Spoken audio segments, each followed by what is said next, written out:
Welcome to episode 29 of Beyond the Tour. Luke, how are you? Jake, I'm well. Good to have you back on board after missing last week. How was the week away? It was good. I got to see Minnie and Mickey on the ship, so that was fun. On the Disney ship, eh? On the Disney ship, yes.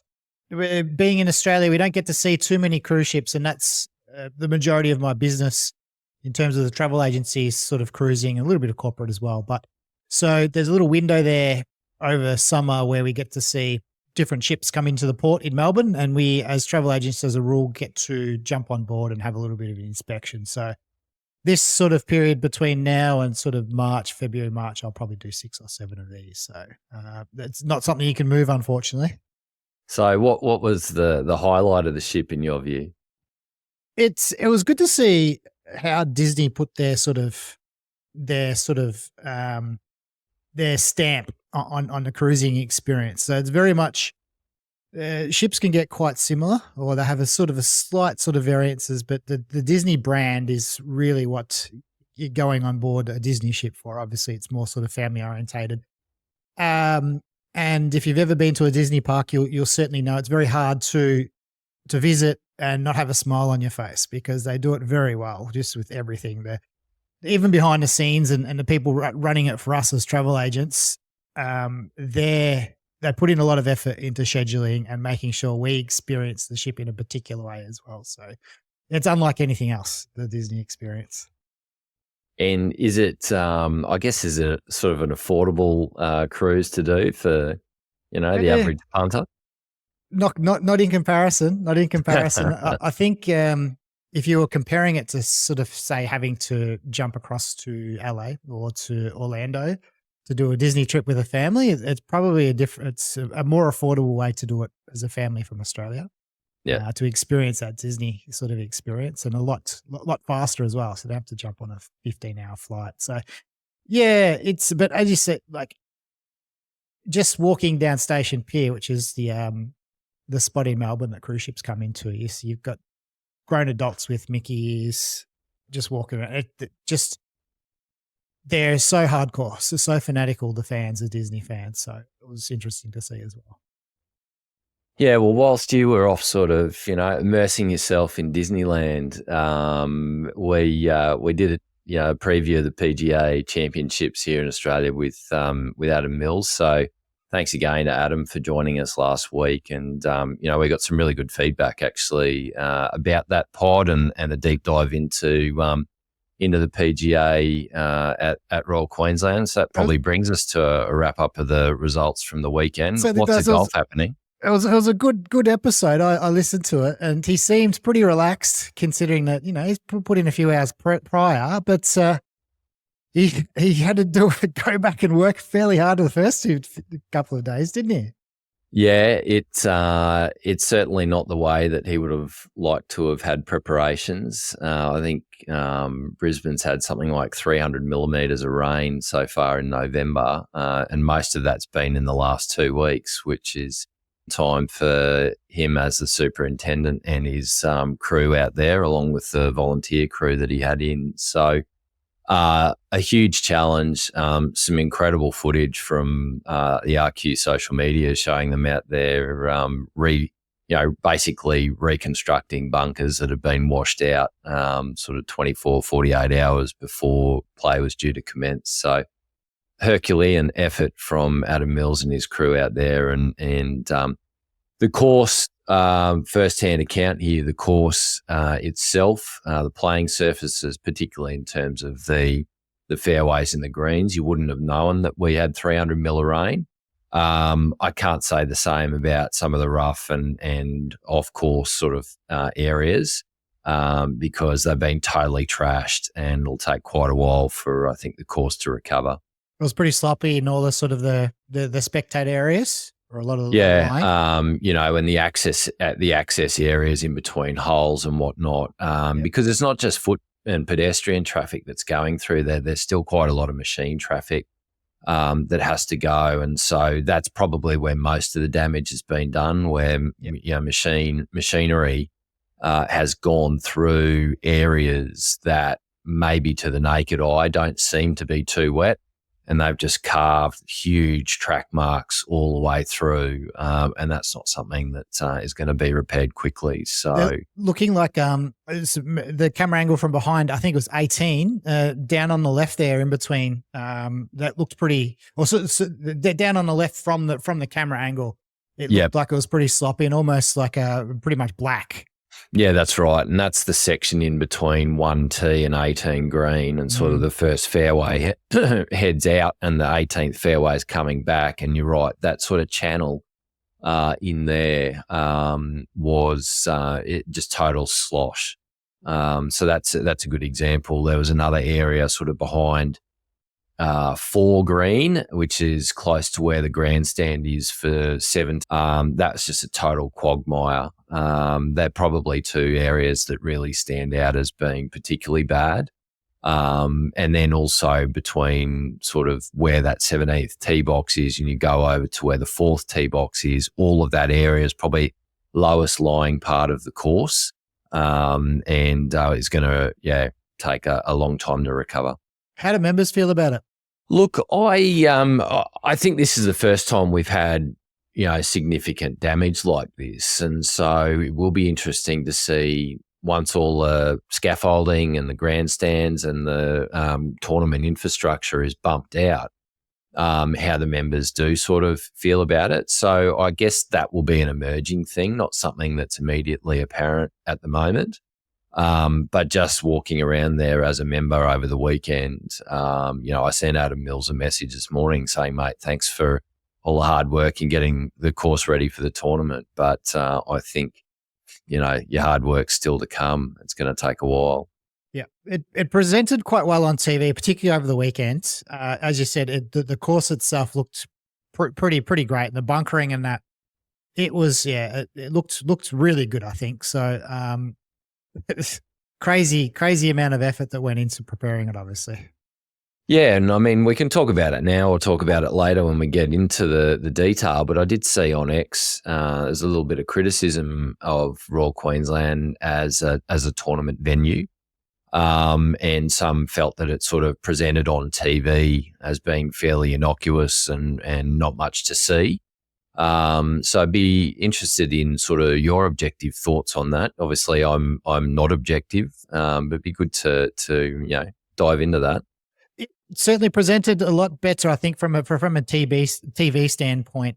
Those comments came early. I think they come on after the Thursday, so it was pretty sort of glum and gloomy on that Thursday. So once you got the sun on the course and you start seeing it in its best light, I think that makes a massive difference. I think one of the struggles we have here in Australia is that we don't have a lot of this sort of top level golf. So we haven't built golf courses that are going to hold the players like you maybe see a little bit more over in the US in particular. But any course down here is going to, the players are going to destroy pretty much all courses down here unless the conditions stop for it. Even down here in the peninsula, they just tear it apart. All levels of pro golfers just tear every course down here apart, unless it's blowing sort of 40, 50 Ks an hour. So a couple of things about that. One, I was surprised the scores probably weren't lower, given how soft the conditions were. So it was quite interesting to see the number of balls that were getting backspin, because normally the greens at RQ aren't, I wouldn't say they're bouncy like concrete, but it is hard to stop the ball and get it to screw back. Normally a ball will land and you'll run out for 4, 5, 6 feet. We didn't see a whole heap of that. And so because it was so soft, I was surprised that the scores weren't a little bit lower. But having said that, you wouldn't complain about being 14 under through 3 rounds. 3 rounds, yep. But I did think there could be it could be even lower scores because it was so soft, and also it was lift, clean, and replace. So it was ball in hand. So I think that's the first thing I would say. But the second thing I would say is being out there for a large part of the tournament. And having been in sort of some of the positions that the players have been in on the course, these guys are just so good. Yeah. And that's not to say my game is anywhere, sort of decent comparison, but I'll give you an example. So Jason Day yesterday hit his tee shot on 12 into the trees on the left-hand side. So this is the drivable par 4. And the pin was sort of tucked kind of in the middle but up the back. And so there's this ridge that runs sort of from the front portion of the green all the way up the back contour. And anything right of that sort of ridge just gets repelled either into a collection area into the green, or worse, you can end up into the greenside trap. And so where this pin was placed was, really difficult for where his tee shot. He was short-sighted on the left-hand side. He's in the rough, and really he had a landing spot of probably a foot circle if he wanted to get it close. And he just, my father and I were there and we were looking at him, and I commented to my dad, he doesn't look worried in the slightest, whereas, us mere mortals would have been crapping ourselves at the thought of having to hit this particular shot, because it's just got danger lurking everywhere. You can get repelled left off into a collection area. There's a bunker behind you, or, as I said, anything right of that ridge, and you're dead as well. He just stepped up, hit this flop shot, landed it 100% on his spot, and ended up being 2 feet from the pin. And that just, reinforced to me just how good these guys are. Incredible shot. And, less than 1% of golfers can hit that shot. They are. They're just incredible. It's just a complete. We often see that, like, on social media, someone sort of say, they'd be better than ex-golfer or someone who's not playing so well, or else men coming out and saying they'd beat the ladies, and it's just so untrue. It's probably a 5 handicapper is probably closer in skill level to a 20 handicapper than they are to a 0, and then a 0 is probably closer to a 20 than what they are to a Jason Day type of level of golfer as well. Yeah, it's remarkable, isn't it? Just the skill that was on display, particularly with their short games. And I mean, we saw that with Smylie coming down the stretch as well, under the gun, under huge pressure, and they just come up clutch. So we started that sort of third round, or that fourth round, or so no, it's third rounds. It's a 54-hole event with probably the second best 54-hole golfer in the world currently, Cam Smith. I would have rated Brooks. Brooks actually is clearly the best 54-hole golfer on the planet. Or Rambo. Well, he hasn't won to the level that Brooksy has yet. Now, no, that's true. What's Brooks 5 times at 54 holes? Yep.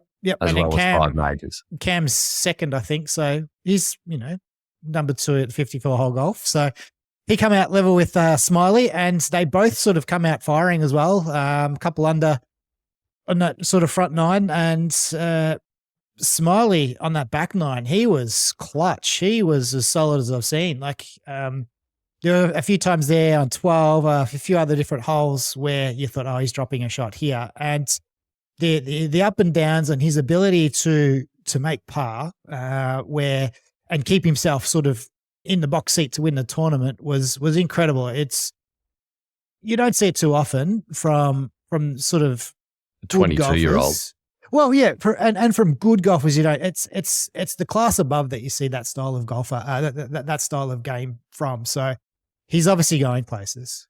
Well, you'd certainly think so. And I tweeted just as they were sort of, I think they were through 2 holes. I tweeted that you'd think someone of Elvis's early tenure in the game would certainly be feeling the pinch of pressure. Yeah. Teeing it up with a Open Championship major winner and 3-time winner of this particular tournament, and also Leishman, who is a legend of Aussie golf, and you could be quite nervy, particularly early on until you find your groove.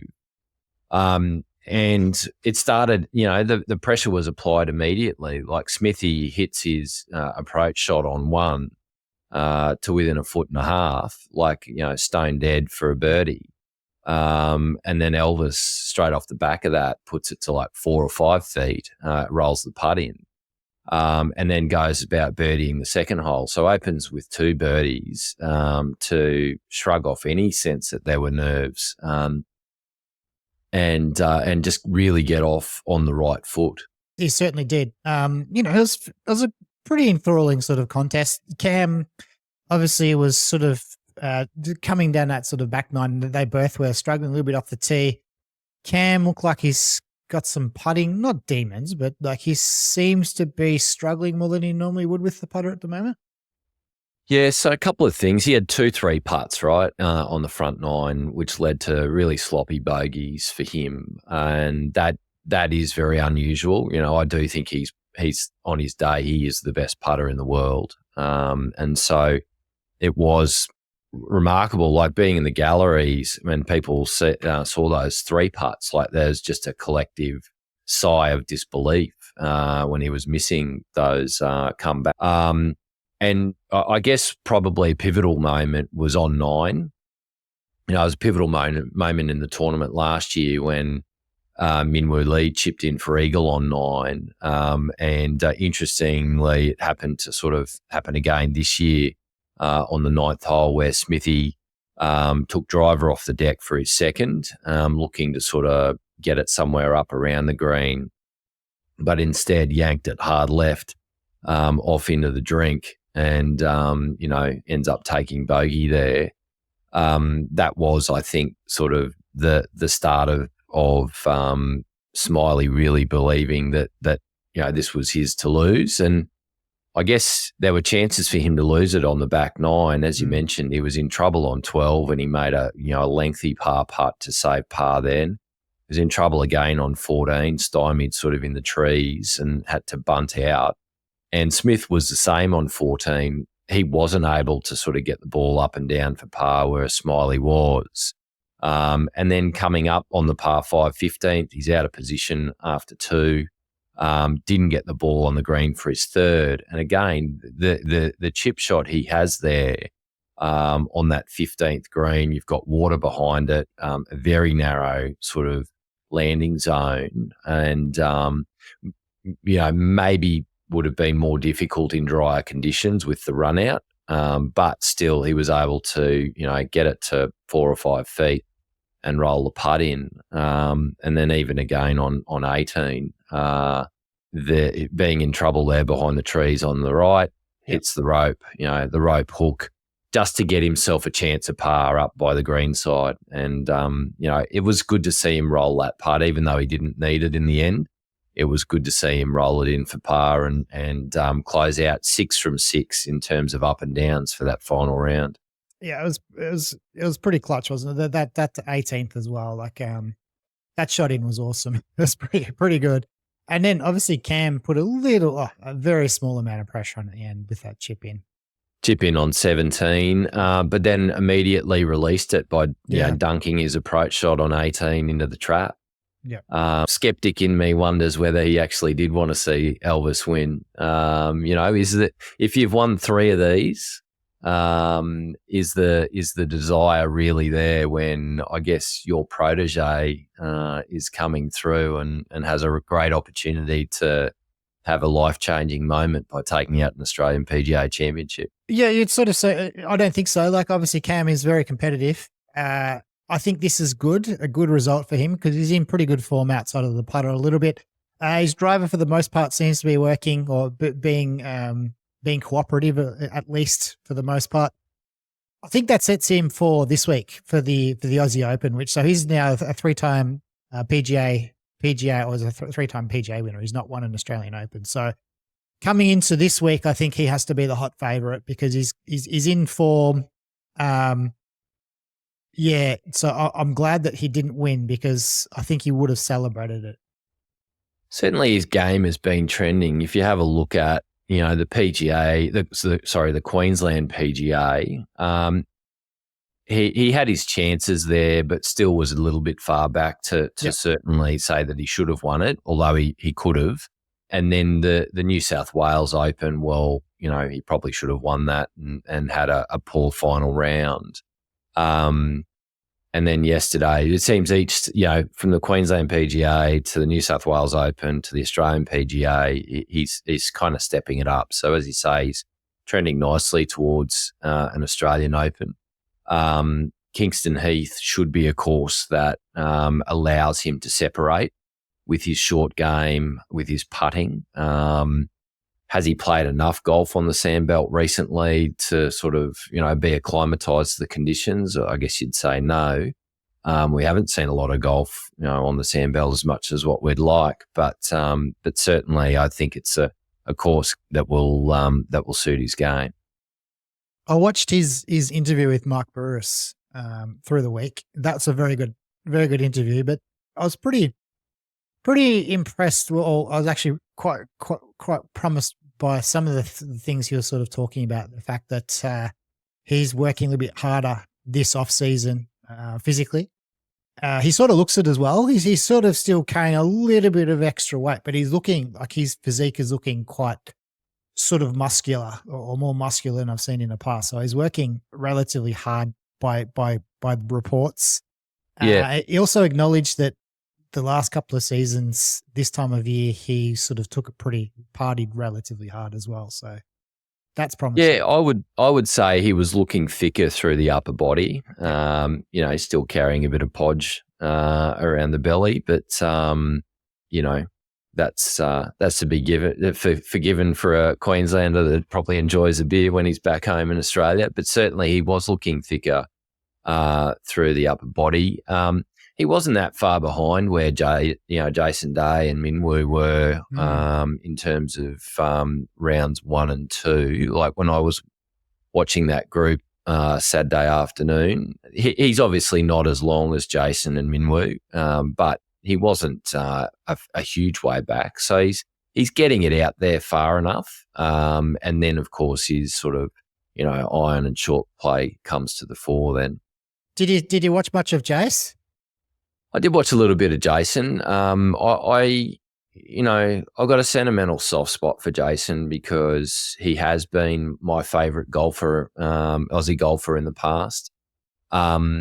It's been hard to hear and see him not come back to Australia. I think 13 years since he last played in this particular tournament. And, that is sort of disappointing as an Aussie, but he has his reasons, whether people accept those reasons or not. Not sure he really cares, but some people will have a sympathetic ear to that. Others certainly won't. But it was great to see him back in Queensland. It was great to see him playing in an Australian tournament. I wanted to see him go well so that might encourage him to return here more often. It would have probably been good to see him win and then have to defend his title next year. But as we know, he's not playing the Australian Open in the coming week. There's some speculation that politics are at play there. I don't know. Does he want to get home in time for the Hero and prep for that with Tiger's event? That's not until next week, though, not this coming week. So he could have done it. But anyway, he's not.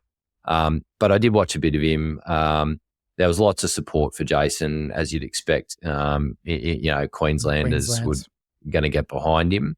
And it was just, as I say, it was a good sort of feeling to see him back home playing on an Aussie course, particularly at home in Brizzy.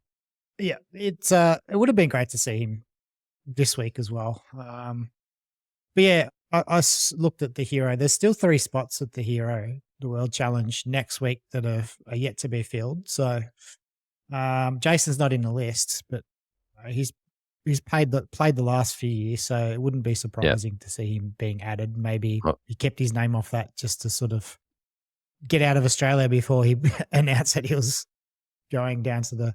I'm sure he's on Tiger's speed dial. You've got to think he would be. Actually, who else is Thomas is not in that field either, actually. JT. No, you'd have to think JT is definitely going to be in there. Yeah. That's that'll be interesting. Who else? There was David Micheluzzi. He's got a little bit of a swagger, doesn't he?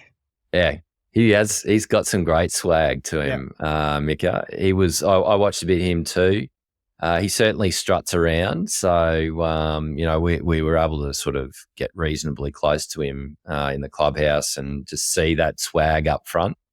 But he hit some awesome shots as well. I feel like he's on the cusp of a big breakthrough. Yeah.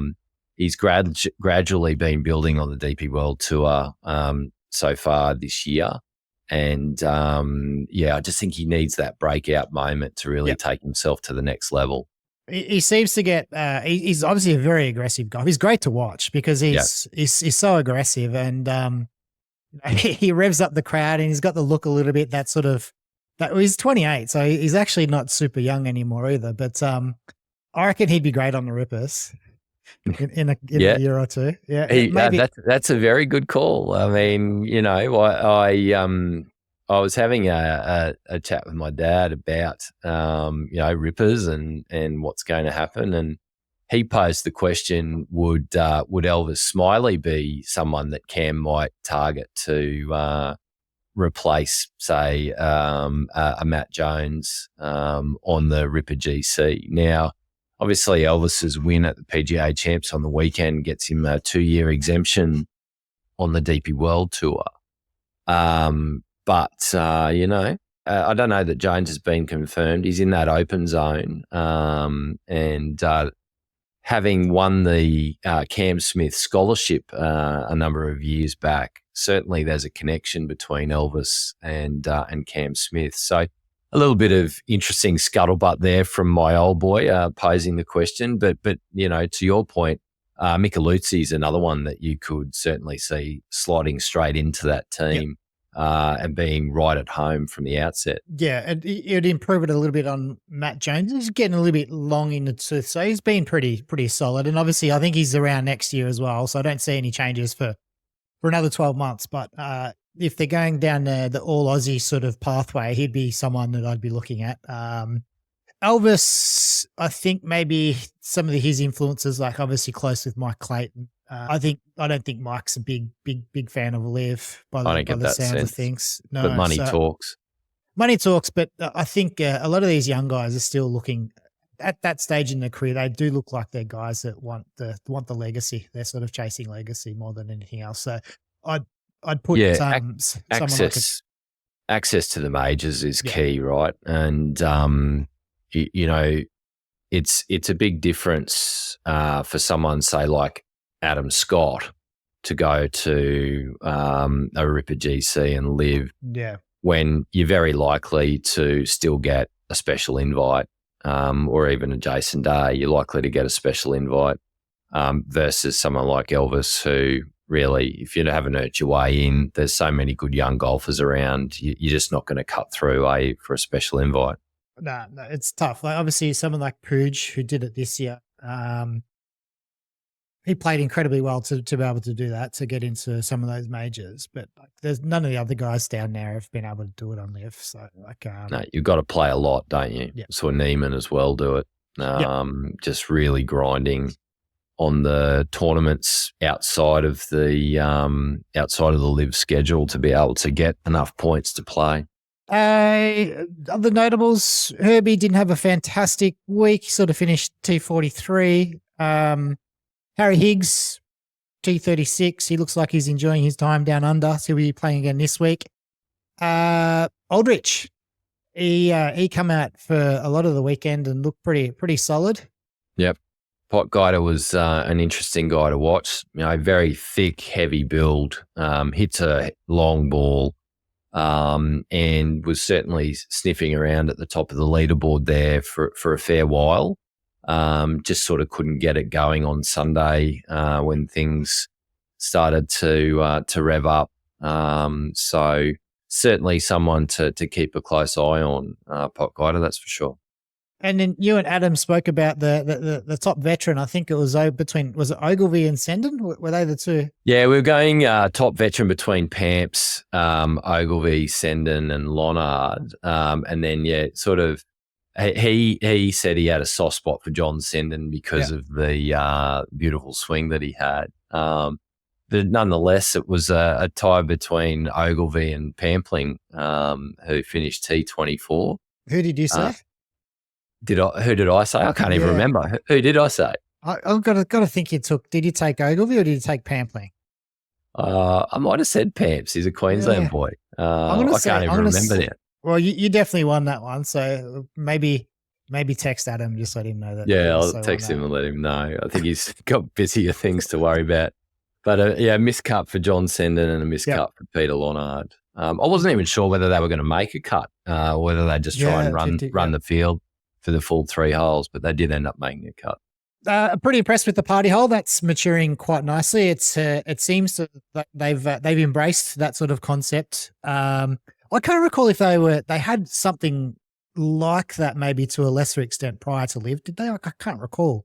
They have. They've had it for a few years now, but it's certainly developing in terms of its. I guess it's, shall we say? So it's definitely entrenched as a staple for the tournament, and Dabble came on board this year as a naming sponsor for the hole.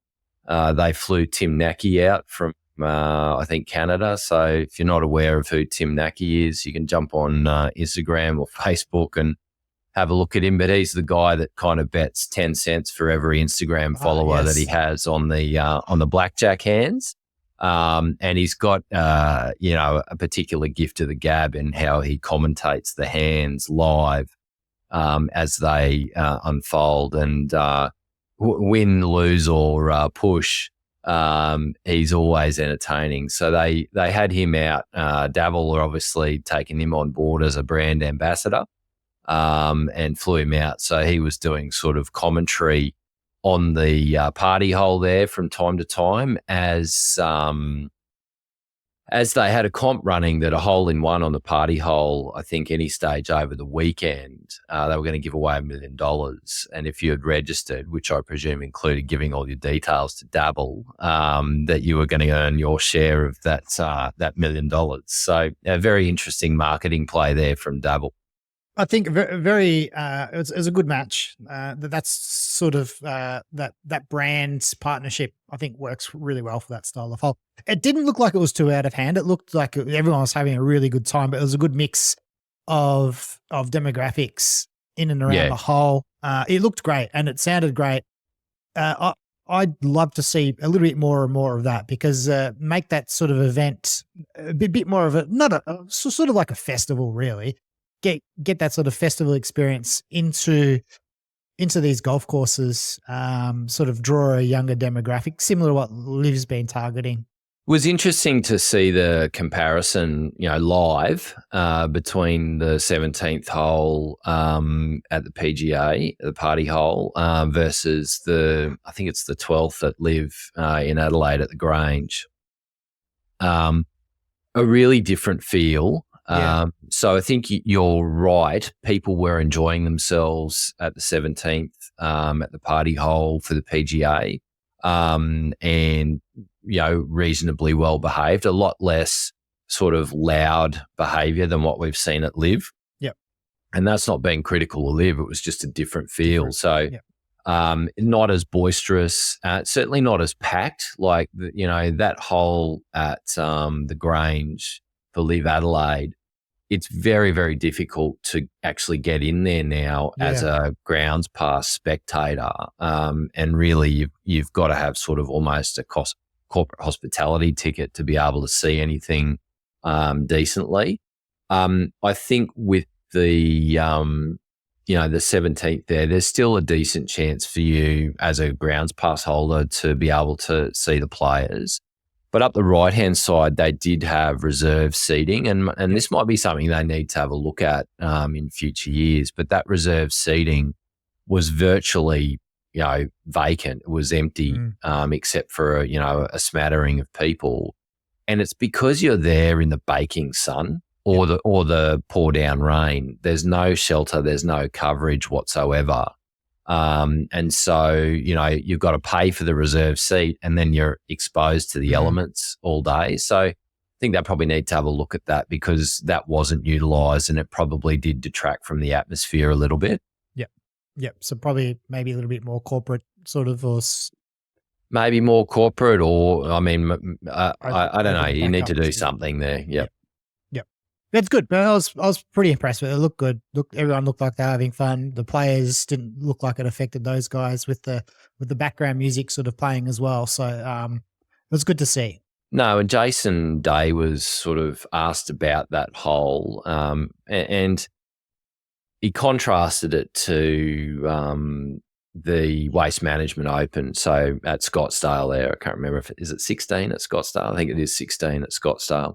And he actually said that, he found it more enjoyable because you could hear the music, whereas I think at Scottsdale it's just crowd noise. There is music playing, but it's just so loud there. But what he said was that, it was the right balance between people getting excited, but also, not getting out of control. And we've seen some craziness over there at Scottsdale in the last few years with fights and, mudslides and all sorts of stuff. So in Jason's view, the balance was really right there. And he said he enjoyed that hole. The one disappointing factor for me about 17, and I don't know how you actually address this, but around the green, you've got the corporate suites. Yep. And the backboarding that happens there, not deliberate backboarding, but the backboarding that does happen there really detracts from what that hole has in terms of punishment for going long. And so yesterday, where you had sort of the back centre pin, a number of golfers did go long, but they end up with, a reasonably easy chip shot from a manicured apron in a drop zone. If you go long there normally without those grandstands there, it's just total trash. You've got an inconsistent lie. You probably get on a downslope, and trying to get on, off that downslope onto a very elevated green increases the magnitude of difficulty, 1,000%. So that's the one disappointing factor, but I don't know how you deal with that because obviously you need the crowds around there to create the atmosphere, and that's the trade-off. Yeah, I think you're exactly right there. It's just a different course for those guys. They're all playing the same course, but it's different to what the general members would normally play it as. Yep. The Hong Kong Open. So Pat Reed had a 59 on a par 70, so I was 11 under. It was maybe 3 shots better off. I think it was 3 shots better than the next best, but there was some relatively low scoring. That was on day 3, and then he had a sort of 4 or 5 shot lead and held that all the way through, really, to win for the first time since 2021, which was a little bit surprising to hear that. Yeah, I was surprised that, it's been that long in between drinks. He feels like he should have won an individual title on LIV. Like he's, a former Masters champion and a great putter, great short game, and is a very steely, determined competitor. So, love him or hate him, I was still surprised that Reed, this was his first win in almost 4 years. That's for sure. I didn't catch too much of it, but at one stage he'd skipped out there to a 7-shot lead. So he was doing it pretty easy off the back of that 59, ended up winning, I think, by 3. The gap closed in the end, but a positive for Pat as he goes into the final couple of events on the International Series, Asia Tour events to end the year. I think Ben Campbell was probably the most impressive from my perspective. Again, I was just leaderboard watching rather than watching a lot of that particular tournament, but he essentially brought himself back up to in line with John Catlin and put himself into a position to earn that spot for winning the International Series, the Order of Merit, and earning a spot on a LIV team next year. So that makes things interesting. Obviously, there's a lot of points available to be earned over the next 2 events. With I think Qatar is worth 400, or was it 2.5 times more or something? Or a couple of times. 2.5 times for Qatar, and then 5 times more for the Saudi event in Riyadh.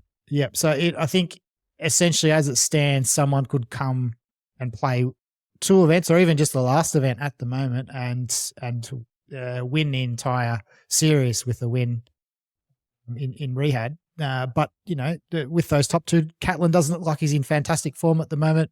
Ben Campbell is. He's probably the hot favourite at the moment. Yeah, and it's interesting the structural differences, right, between, say, this international series and the Order of Merit on the Asian Tour, where still it's anyone's game. Yep. Versus the FedEx Cup, where really, if you're going into the final, sort of, particularly the last event at Eastlake, if you're not in the top five, really, you're no chance of winning. And we won't even go into the handicap starts that they now create. So that's different structure, a lot more interest, I think, for the final two events. And as you say, Ben Campbell, last year's champion at the Hong Kong Open, has certainly got himself into position via this year's Hong Kong Open to knock off John Catlin. I think it'd be a good thing for Liv to have a Kiwi in there to join, Danny Lee, particularly a Kiwi that's on the up and up like Ben Campbell. So I'll actually be rooting for him in those final two events of the year. Yeah, it's interesting. I would almost like to see the international series have all their events be equal weight, but I guess it depends on what the goal is from Liv's perspective, I guess, or the Pierce perspective. One thing I learnt through the week was that if a Liv player wins this international series Order of Merit, then they don't give a place to the next best placed Asian Tour player. So maybe it just gives Liv a bit more flexibility in not having to offer that position.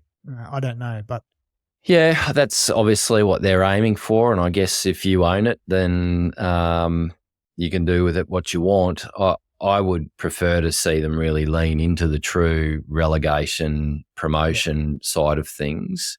But certainly we've seen since they abandoned their application for OWGR points, a whole heap of this sort of fudging stuff has come into play. The business case now as a further way of saving players from being relegated. So, Bubba Watson being the prime case in point there, where it's likely that he'll sort of be saved from a range goats perspective.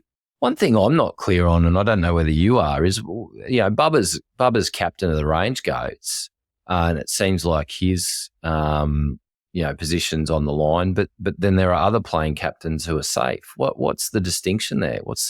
Why is Bubba in a different category? Because Bubba was in the relegation zone. But I thought you couldn't be relegated as a playing captain, regardless of where you finished. That's what my understanding was. Yeah, they clarified that portion. So right. They said that captains could be relegated if they finished in that particular zone. The zone, right? Yeah, but they couldn't be traded. Yeah, they didn't say anything. I'm not sure. Yeah. They just sort of pointed to that relegation zone and said that captains could now be relegated. The RSM Classic was won by Mav McNeely. He won in the end over Daniel Berger on the final hole with a pretty clutch sort of approach shot into sort of 5 feet. And then holding that putt, Michael Thorbjornsen and Luke Clanson and Nico Echevarria are shot behind. Yeah, I think Luke Clanton and Echevarria will be ruining what could have been. Both of them sort of stumbling on the 18th hole there when they did have a one-shot lead late on Sunday. So it's a bit disappointing from their perspectives. But as you say, it was on the line there for Matt McNeely playing behind. Berger as well. They both had a chance, and Neely was the one that knocked it in there close on 18. I think about 2.5 feet, and then certainly rolled the putt in. So it's his first PGA Tour win. I mean, I've got to say, for someone that's never won a PGA Tour event, there's been a lot of hype and promotion about him. The NLU boys were on to him early on. He's sponsored by KPMG, who, we know have been were a long time sponsor of Mickelson. So they wouldn't be easy sponsorships to get, that's for sure, particularly when, you don't have the pedigree of Mickelson behind you. Well, I think his story is interesting is because his dad is a founder of Sun Microsystems. So he's a billionaire. So his story is the opposite of being someone who's sort of come from the Bronx and found his way onto the PGA Tour. This guy's got everything. Mav's got everything. He's got money, success. He's incredibly smart, and he's picked golf, and he's doing quite well at it. So he's a silver spoon kind of guy, is what you're saying, eh? He is, yes. But, like typically you see, you don't see that the success from that end, I guess, from that very upper echelon, I think, who's probably another example, the owner of Haas in Formula One, the son with the sock. Yeah, that's a good analogy, actually. But you could see how much that win meant to him and his family. Emotional scenes on the 18th green there once he rolled that putt in. And so congrats to Mav McNeely on his first PGA Tour win. Yep, and that's his brother on the bag for him as well. So that was good. So that wraps up the PGA Tour season. I guess there was a little bit of interest around that 125 spot, which was a full tour cards. We saw social media favorite Joel Diamond come out with a 64, I think it was, in that final round. And 64 to hold his 64. Card. I mean, that's some stones there, right? Yep. Zach Blair, another sort of social media darling, missed out as a result. And then there was also somebody else, which I can't recall at this particular moment in time. Wes Bryan. So Zach Blair missed out because Joel made it? Yeah, because Joel and a couple of other guys played well and sort of pushed him out. I think it was Wes Bryan and Zach Blair who dropped out outside of that top 125. So it'd be interesting to see what Blair does. I think last time he lost his card, he went back and grinded on the KFT and earned it back.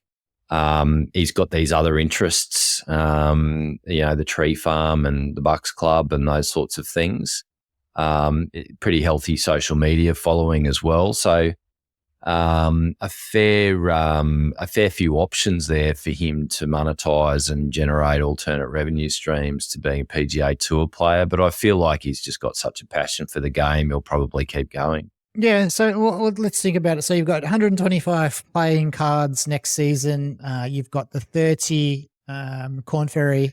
You've got the 10 from the DP World Tour. So you're sort of up to around that sort of 150, 160.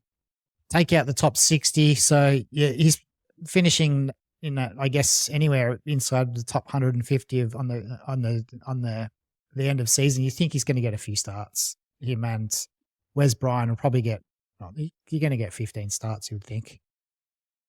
Yeah, you're probably right. Although, how does the shrinking of the field sizes to 100 impact that, though? I don't think that's next season. I think that's the year after, potentially. Yeah, okay. Yep. The LPGA Tour had their CME Championship. That was won by Tidikul. So she beat Angel Yin in the end and won herself $4 million. So she ended up with, I think, 2 wins for the season, 11 top 10s, about $6 million in prize money, compared to Nelly, who won 7 times and also had 11 top 10s and ended up with around $4 million.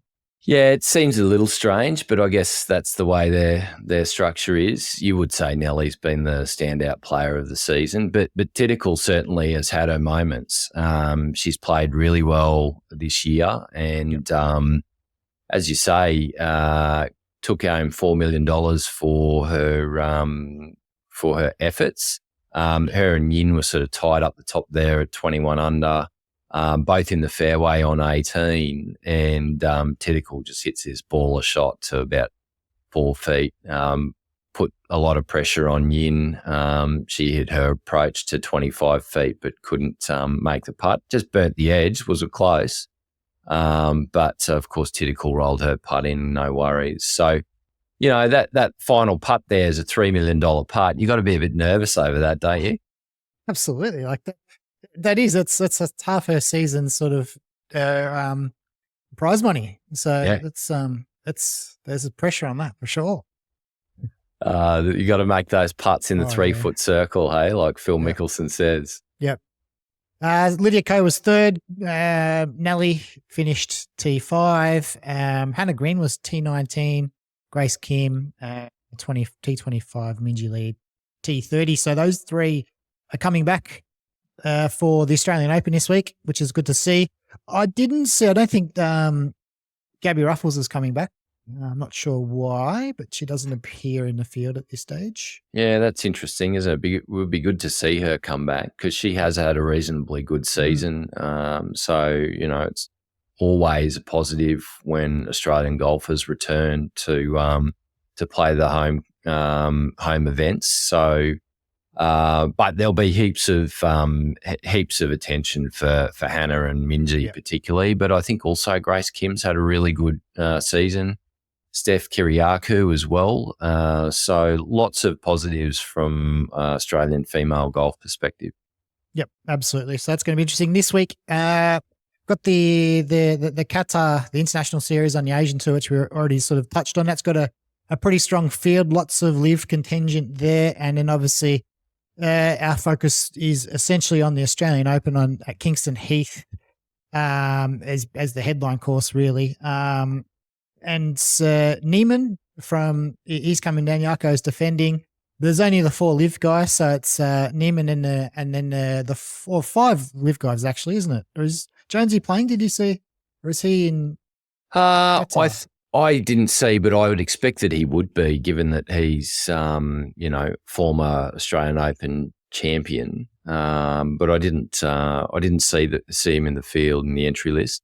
Actually, maybe not. He might be sort of staying on the international series. But yeah, certainly the Neiman and at least 3 of the Rippers are playing on the Sandbelt this weekend. Yeah, great to see championship golf return to Kingston Heath. It is a magical venue down there in the Sandbelt. Right up there with the very best of the courses that Australia has to offer. If the course is playing firm and fast, I think we're going to be in for an absolute treat. I guess you're better placed to tell us how the weather's been down in Victoria and particularly in that Sandbelt region. What have you been seeing? Well, it's been a little bit wet the last couple of days, a little bit of sort of showers coming through for the remainder of the week, but it won't make too much of a difference. They're being on sand, it's sort of, they've got full control over it, really. It's very rare that playing on sand that you can't firm the greens up to where you need them. They'll generally control them anyway. If they were too firm, they'd sort of bring them back. So I think there's going to be no problems there. It's going to be good. Like Sandbelt golf is the best golf to watch.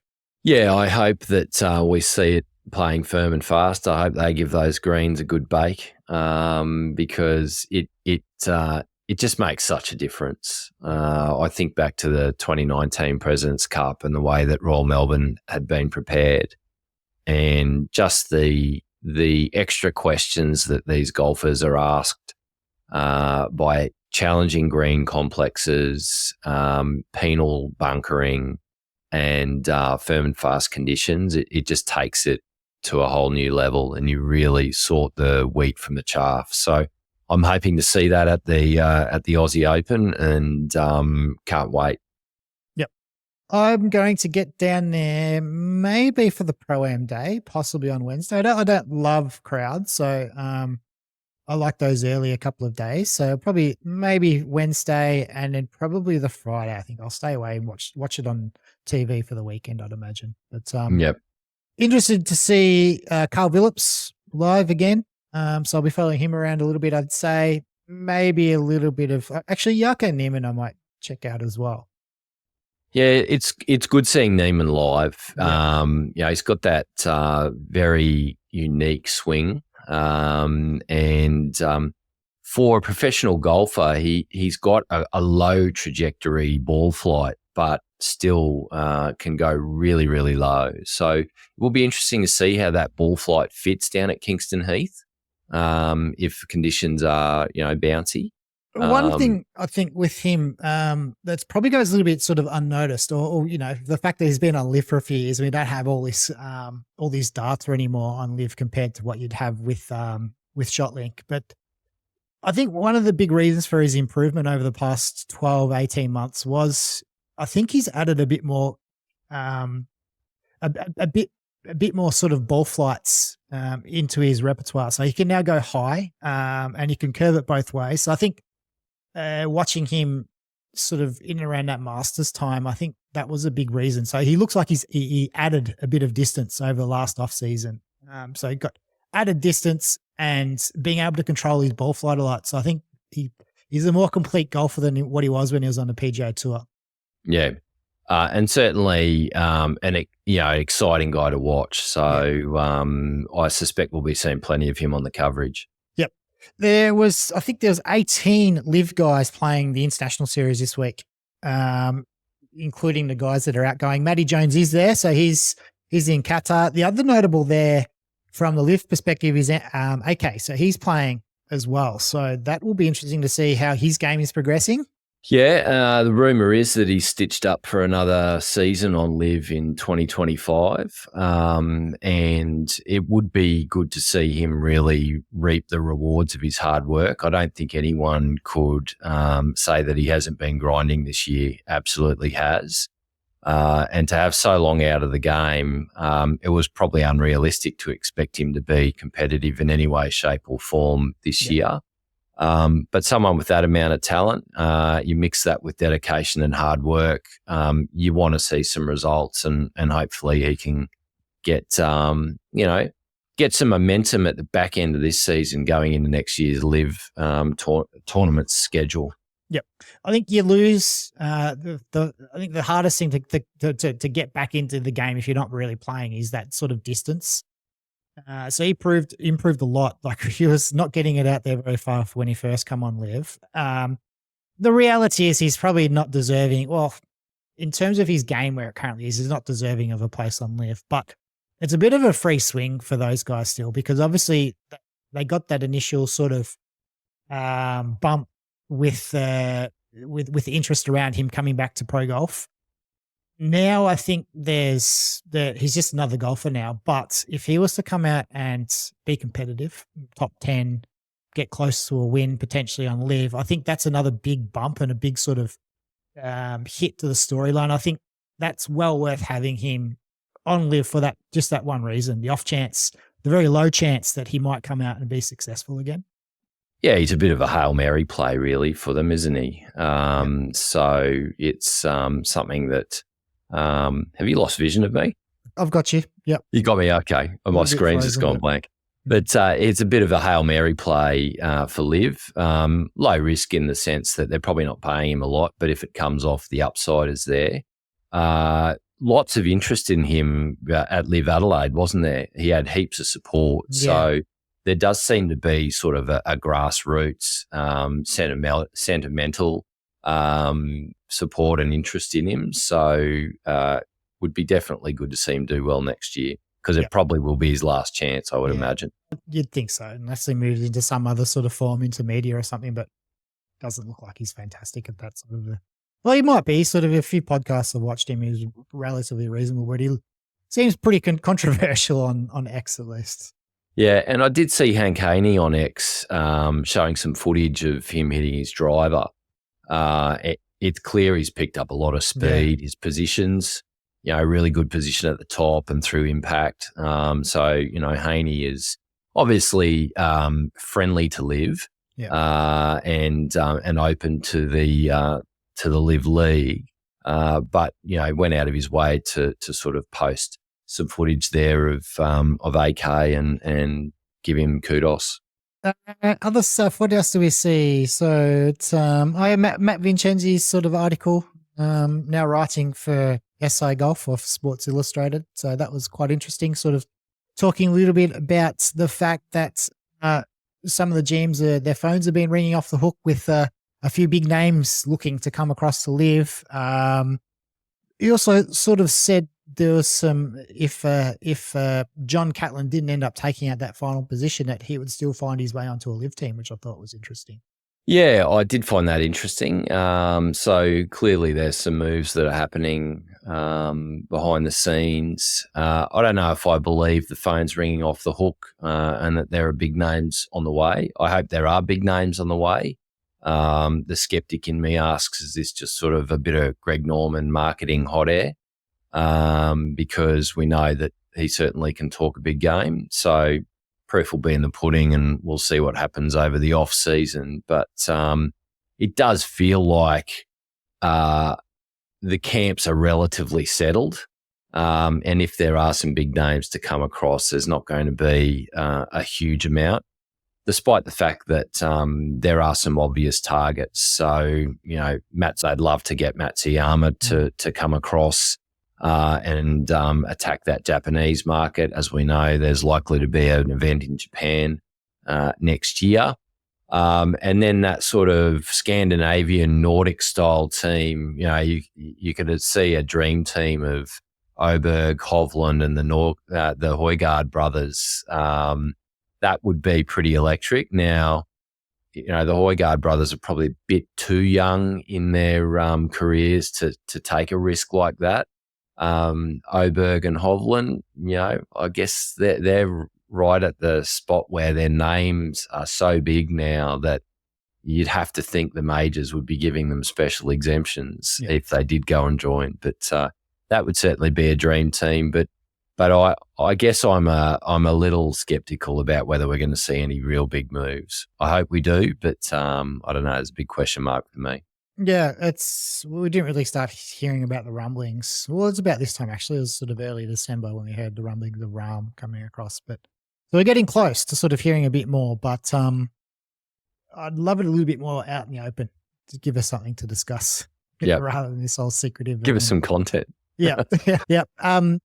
My Golf Spy, we saw some social stuff from them sort of ranking and looking at some of the top YouTube channels, golf channels, and looking at the directions some of their audiences are going. Do you pick up anything from it? Yeah, the 5 of the top 10 YouTube channels that are in decline are associated or owned by the PGA Tour. In particular, its main PGA Tour feed, and then also its younger audience channel of Scratch Golf or Scratch TV. So that was interesting. And then some of the more critical voices of LIV, the likes of Rick Shields and Padraig Harrington, had seen deterioration in their sort of views and subscriber numbers. I don't know whether it's material. You sort of, I would think YouTube is one of those things that waxes and wanes, and point in time stuff is, is temporary. It's probably more the longer term trends, but just interesting that there was sort of a drop there with the anti-LIV sentiment. Yeah, I think it's probably just some of it getting a little bit stale or Scratch. Probably they went through a period where there was sort of, well, they only recently folded into, was it that Chad Munn's? I can't even remember. It was the brand that the PGA Tour invested into. And so his production house is sort of getting up and running again. And so that's where Dan Rappaport has gone. So I'd expect that they understand that maybe there is some a reversal that they probably need to targeting. So I'd imagine Dan Rappaport is probably one of the reasons why he was employed by Scratch, is to sort of improve that side of things again for them. Someone like a Rick Shields who said it was down, but I think he's reaching critical mass. So he seems to have been stuck just under 3 million followers for quite a while. So maybe we're just seeing the sort of upper limits of what the golfing audience is sort of, or how big the market is for the golfing audience on YouTube is potentially. And it does seem like just across YouTube in general, it seems that you can sort of stall out pretty quickly if you're not sort of resonating with the right audience. You don't keep growing. Obviously, good grew really fast, but they'll reach that point at some point as well. Yeah, I also think if you've got multiple characters, shall we say, like what you do have with Good or No Laying Up, etc., it's probably easier to pivot and change your focus to keep the YouTube growth going. Where you're a single person, that's a bit more difficult. But mate, I've got a hard close now. I'm going to have to run. That's good. I think we've got through most of what we were going to get through anyway. We certainly have a good chat, and a bumper weekend of golf ahead with the Aussie Open. Lovely. Well, thanks for tuning in again, and we'll speak to you to wrap up the Australian Open next week.